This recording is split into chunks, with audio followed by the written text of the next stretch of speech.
Saint Teresa's mom, Saint Zelie, had to begin to complain of breast pain in 1865, 8 years before Saint Teresa was even born.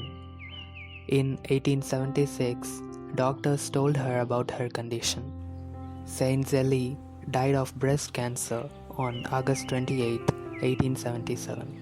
At that time, she was 45 years old, and her youngest child, Saint Therese, who was only 4 years old, was crushed, and she is bearing an unimaginable pain.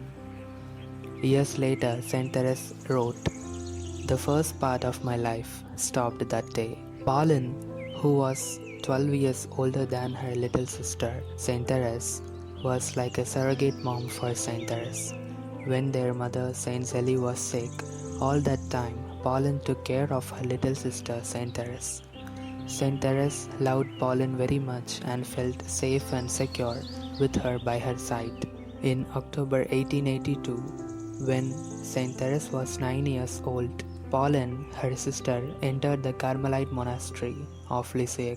Since Pauline was Saint Therese's second mother, once again Saint Therese was crushed. She believed that since Pauline was cloistered, she would never see her again. She cried so much, and she wrote many years later that in depths of my heart I know Pauline is lost to me. Under such strains, Saint Therese began to show signs of illness. Her most beloved sister, Pauline's departure for the Carmelites, made her remember the memories of her mom's passing.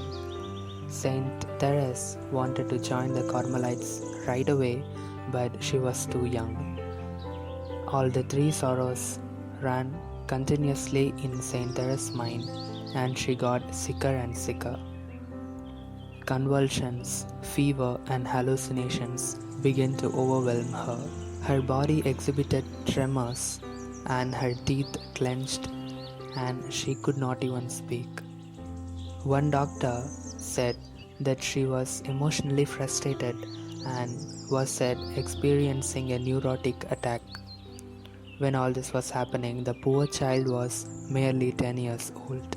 Now let's see the story of the miraculous statue. Saint Therese's family had a beautiful statue of Our Lady of Victory. Louis Martin, who was the father of Saint Therese, had been given the statue by a lady who knew him, and he placed the statue in his garden. When he and Saint Zelie got married, the statue was moved into the house and given a place to honor. When the children were old enough, the entire family would pray before the statue. The statue was 3 feet high and covered with a varnish that made it look like marble. The children would love the statue and they would decorate it with flowers from their garden. Their father told them that they might wear out the statue from kissing it too much. Coming back to Saint Therese's story, Saint Therese was now suffering from severe headaches, strange apparitions, and everything seemed to terrify her. She thought her bed was surrounded by deep cliffs, and for a short period of time she could not open her eyes. During this time, the statue was in the room with Saint Therese. On May 13, 1883, Mary, the older sister, was sure that Saint Therese was dying. She fell to her knees before the statue, begging Our Lady to cure her baby sister. Leonie and Celine, other sisters of Saint Therese, came in and joined Mary in prayer.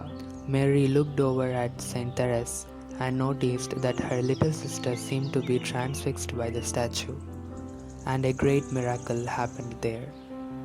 Let's know this great miracle through the words of Saint Therese. These were the words of Saint Therese. Suddenly the statue seemed to come to life and grow beautiful, with a divine beauty that I shall never find words to describe.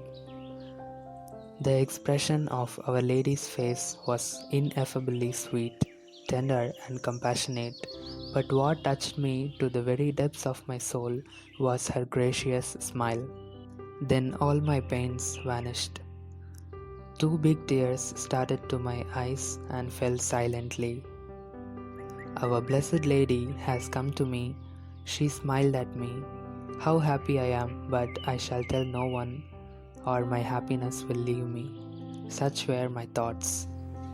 After this miraculous event, the statue has been named Our Lady of the Smile. After this miraculous cure, Mary, her sister, asked Saint Therese to reveal what happened, since she fully believed that Blessed Mother appeared to her. Saint Therese waited until they were alone and told Mary, her sister, everything including the vision, which lasted for 40 minutes. 4 years later, on 1887, Saint Therese and her father went to pilgrimage to Paris. These are the words of Saint Therese. For me, there was but one, Our Lady of Victories. I can never tell you what I felt at her shrine. The graces Our Lady granted me were like those of my first communion day. I was filled with peace and happiness.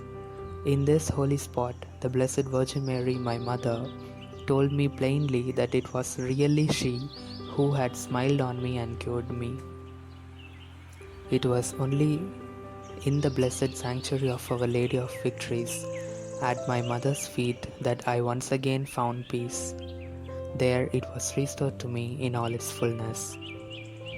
So this was a beautiful history of Our Lady of Smile. What I learned from this history is how prayerful Saint Teresa's family is. In every situation they prayed and prayed to our mother, and their hope was completely God, Mother Mary, and prayer. Let's all pray and hope our Blessed Mom will continually smile upon us too.